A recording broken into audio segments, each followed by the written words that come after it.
Y está con nosotros otra senadora de la Democracia Cristiana y que va justamente en busca de su reelección, la senadora de la Democracia Cristiana por Santiago Oriente, Soledad Alvear. Muchísimas gracias, senadora, por estar acá con nosotros. Gracias por la invitación. Estuvimos hace poquito rato conversando con Pablo Salaquet, usted alcanzó a escuchar y también alcanzó a ver la nota de la inscripción de Evelyn Matei. Sí. Y ella decía, los números nos dicen que las diferencias se están disminuyendo con la candidata de la nueva mayoría, Michelle Bachelet. ¿Qué le podría decir usted a Evelyn Matei a propósito de eso? Yo no conozco encuestas, pero sí he estado en la calle junto con nuestra candidata Michelle Bachelet y yo veo que ella tiene un arrastre que es impresionante.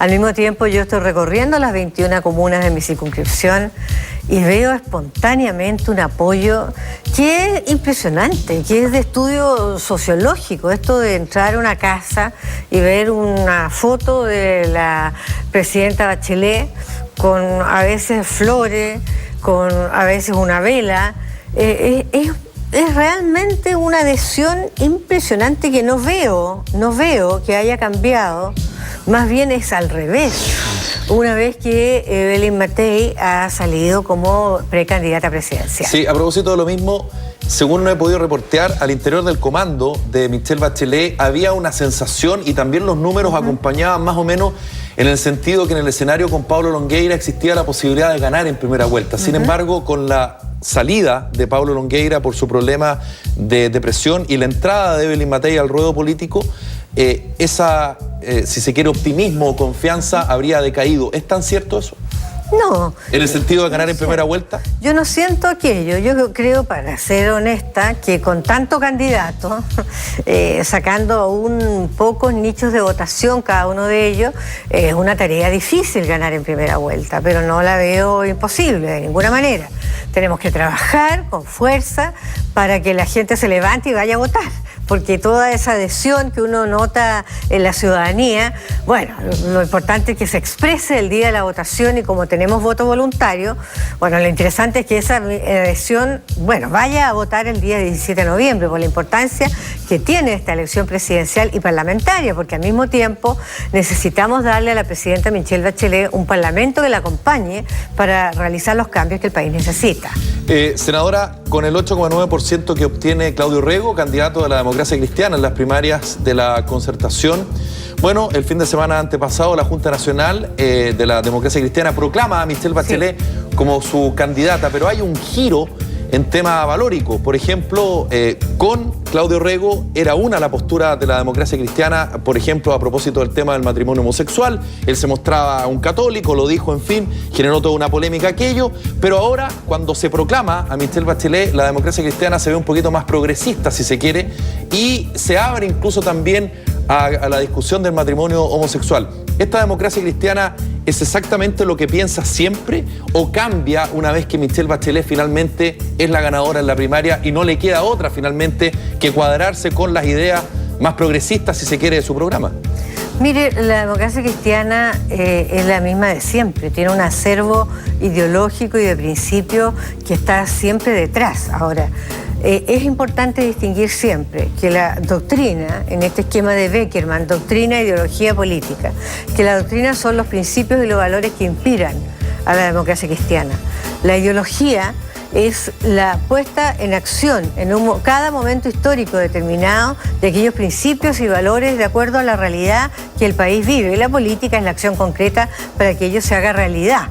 Ahora bien, la democracia cristiana ha estado siempre en la vanguardia de los temas que, entre comillas, a mí no me gusta que se llamen valóricos, porque para mí los temas valóricos mucho más importantes son la superación de las desigualdades que existen en nuestro país, la superación de la pobreza. Pero yendo a aquello, yo le puedo decir, en lo personal yo he estado en contra de todo tipo de discriminación. Yo he estado y fui autora de la ley de filiación, que le dio la igualdad a todos los hijos ante la ley. Fui la gran promotora de la ley antidiscriminación. Esta ley está parada hace años y siendo presidenta de la Comisión de Constitución la puse sobre el tapete, aun cuando el gobierno del presidente Piñera no le quiso dar ninguna urgencia y logramos sacarla adelante. Recién vino el gobierno a ponerle algún grado de urgencia cuando ocurrió la desgracia del joven Zamudio. Pero en específico, senadora, respecto al tema del matrimonio homosexual, ¿Cuál es su postura como senadora de la Democracia Cristiana? Yo estoy de acuerdo en el acuerdo de vida en pareja. Estoy trabajando en el acuerdo de vida en pareja real, no en un acuerdo de vida en pareja que es, por decirlo de alguna manera, un cascarón o de mentira. Porque el acuerdo de vida en pareja, según algunos, es un contrato que se suscribe en una notaría. Y yo no estoy de acuerdo con eso. Para mí, esto es algo mucho más serio, que no es un contrato mercantil. Sí. Este es un acuerdo que se tiene que registrar en el registro civil, que tiene que cubrir parejas homosexuales y heterosexuales, que tiene que ser resuelto no por los juzgados civiles, sino que tiene que ser resuelto por los juzgados de familia, que tiene que tener derechos y obligaciones, que en caso de disolución no basta que se le envíe una carta, como algunos creen, porque eso por favor es una broma, sino que realmente se cumpla con los requisitos reales que exige un acuerdo de vida en pareja, y eso marca una diferencia enorme, porque nosotros quedamos, y el otro día conversaba con la Fundación Iguales, conversábamos, o sea, realmente lo que se está, todos dicen estoy de acuerdo con el acuerdo de vida en pareja, pero la pregunta debería ser, a ver, ¿con cuál acuerdo de vida en pareja está usted? Senadora, ¿cómo va a funcionar la Democracia Cristiana en esta nueva mayoría? Ayer yo escuchaba a Camila Vallejo en un programa de televisión de La Competencia señalando que ellos iban a llevar lo que habían propuesto en la calle, ¿no es verdad? Y que iban a defender esos principios y que sus demandas no cambiaban absolutamente nada. ¿De qué manera la Democracia Cristiana también va a hacer sentir su voz en esta nueva mayoría, tomando en consideración el voto relativamente bajo que obtuvo su candidato en las primarias pasadas?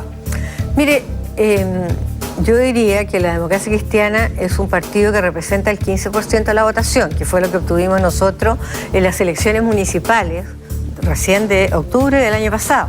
Ahora, el fenómeno de Bachelet es el fenómeno, como lo decía con la antelación, y hay que reconocer que muchos simpatizantes de la Democracia Cristiana estuvieron en primera vuelta con Michelle Bachelet, en la primaria más bien.